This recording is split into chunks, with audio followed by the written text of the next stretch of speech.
What's going on, ladies and gentlemen? Welcome back to The Fringe. Allow me to sit and spin you a tale of dismay, one of costly obligations. One, again, that is put on the city of Calgary, but is going to be reminiscent, if you're living in large municipalities, as to the overabundance of reckless and unnecessary spending that goes on with your city politicians. We've talked to great extent about Jyoti Gondek on this channel, the corrupt, woke, failed mayor of Calgary, and we've discussed in great detail as well why I was throwing my hat into the ring as mayor of the city. I wanted to run as a citizen who has faced large bills, constantly upticking charges, and stupid bylaws like 15 cents for a bag to go through your local drive-thru to take your food home.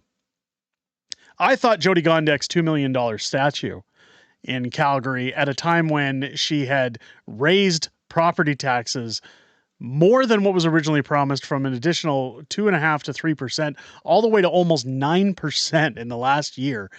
It becomes more relevant than ever that many councillors have been vocal to say that this isn't an inflation problem, this isn't a market problem, this isn't a funding problem from the federal or provincial government. This is a spending problem with the city, and this, well, I thought, again, the $2 million statue was little, but here we go. Jyoti Gondek spending a very large price tag on branding. How much, you ask? We're going to get into that. I want you guys to focus on this article here over from the Calgary Herald, because Danielle Smith, of course, shuts down Jyoti Gondek's, not only her spending, but a little bit of a problem that we've now run into in Calgary, because we're going to be known as the BS city from now on. And while many could say that there's a lot of people from the east that have support for Liberal or NDP parties moving to Calgary, that could start to reconcile with the name of a BC city. But here we go, as it says, Danielle Smith's thumbs down to Calgary Blue Sky City brand. Now, of course, Danielle Smith chimed in on the recent rebranding of Calgary. The city's slogan, I guess you could call it, was "Be a part of the energy." Now it has changed to Blue Sky City under Jyoti Gondek. Now, the cost, again, is going to alarm you.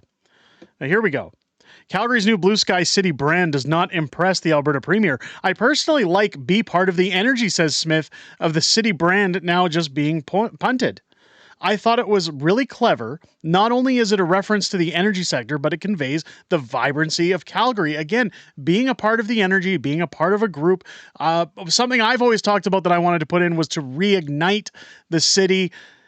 Oil and gas plays a major, major part in Alberta's economy. And clearly and evidently here, Jyoti Gondek has tried to change or fix what isn't broken, I should say. Big Sky City, that could be anywhere. Be part of the energy actually says something about the character and nature of Calgary, says Danielle Smith. If it is the case somebody is embarrassed by that, it's very disappointing. I'm not embarrassed at all. Very fine point. Yes, you know you're in trouble if your big idea becomes a punchline in less than 24 hours. And again, this was trending on social media. It was all over the place when it first launched, but that's exactly what happened. Some wisecracking types around the town already abbreviating the blue sky in Blue Sky City to the brand BS, or now BS City, which really constitutes what Calgary has turned into under the guise of Jyoti Gondek. The old brand was fine as far as brand goes, but you don't scoop up dough unless you make suggestions that cost money. In this case, $4.8 million. Somebody please in the comments, tell me how it costs $4.8 million to change a slogan from "Be a part of the energy" to BS City. Where does that cost come in? There's maybe a plethora of signs around the city. I'm going to say less than half a dozen that have the current slogan on it. How is it going to cost $4.8 million? I'm just going to round that up to 5. How does it cost $5 million to behave like this in a city? This is corruption at its finest. This is where I talk about constant non-government organizations, non-profits, different outlets of the city municipality that are funded for wasteful spending. That you see costs going into things like studies, online surveys, offices like this, changing, rebranding. Ladies and gentlemen, I can tell you right now, I could change the slogan for $100. $5 million. Get out of here.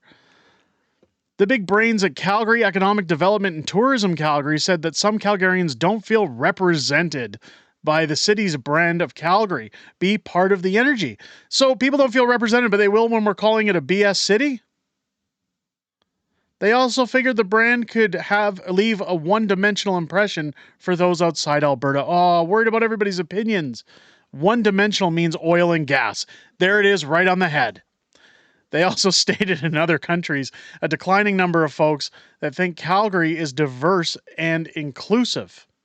So the big brains thought that they would thought and got other people to think their way through $4.8 million. And after the taxpayer money was spent, they arrived at a new brand. Calgary is a BS city. This is absolute reckless spending. It really draws me to try to understand a little bit more about how much money could actually be unearthed if we were to stop spending wastefully in Calgary. This again is the prime reason I've thrown my hat into the ring to become mayor of Calgary. And this is one thing that I will definitely be campaigning on, is why this kind of money is being spent, regardless of property taxes going up, regardless of inflation, carbon taxes, bag bylaws, or etc. If they want to use all of those points to justify the current living conditions for the city of Calgary, my question to city officials is, why not lead by example and cut ridiculous, wasteful spending if we're in a time of a lack of funds coming in, especially at a time when Calgary's downtown, of course, is nearly empty and barren because of Jody Gondek's refusal to prop up Calgary's oil and gas sector, which again, Rick Bell mentions in this article, is a big statement as to why they felt it was not inclusive or one-dimensional to certain people. It's because there's a poo-poo on oil and gas, because didn't you know Alberta should be environmentally friendly? We should just walk everywhere and ditch all of our oil and gas products, meaning our polyester clothing, our cell phones, our vehicles, our warm winter jackets. You name it. A lot of things these days, including the phones you're probably watching this video on, or the computer or television, are all byproducts of the oil and gas industry. So I really would like no more word salad from these politicians and more of a down-to-earth explanation as to what it is they think they're doing by cutting out oil and gas. Straight up, we need this. We need oil in our lives. There's no getting around it. Let me know what you guys think down below in the comments. Do you agree with $5 million to change the slogan of a city? I'm only laughing because I find it comical that any auditor, any government, any revenue service that looks at that claim could justify spending of $5 million for 3 words: blue sky city. If you want to know the jokes around Calgary, go check out their infamous blue ring structure, which cost Calgarians almost $500,000. It is literally a circle on a pole that sits atop the city. This, again, is another guffaw or stumble for the city, and I, for one, do not like it and will be, again, campaigning against it. Leave me your comments down below. If it's your first time here, I hope this video has earned your subscription. On your way out, make sure to click your bell for notifications and join us live here on the channel every Friday night at 8 p.m. Central, 6 p.m. Pacific for Friday Night Fringe, where we go over stuff like this and we do a little back and forth with the community, and I answer your questions and we kind of just hear what each other has to say outside of making these videos. It's always great to see new folks in there and our growing audience continuing to join us on those Friday nights, and I look forward to talking with each and every one of you this Friday night. It's always the highlight of my week. I hope you guys enjoyed this video and have a great rest of your day. I'll catch you on the next one.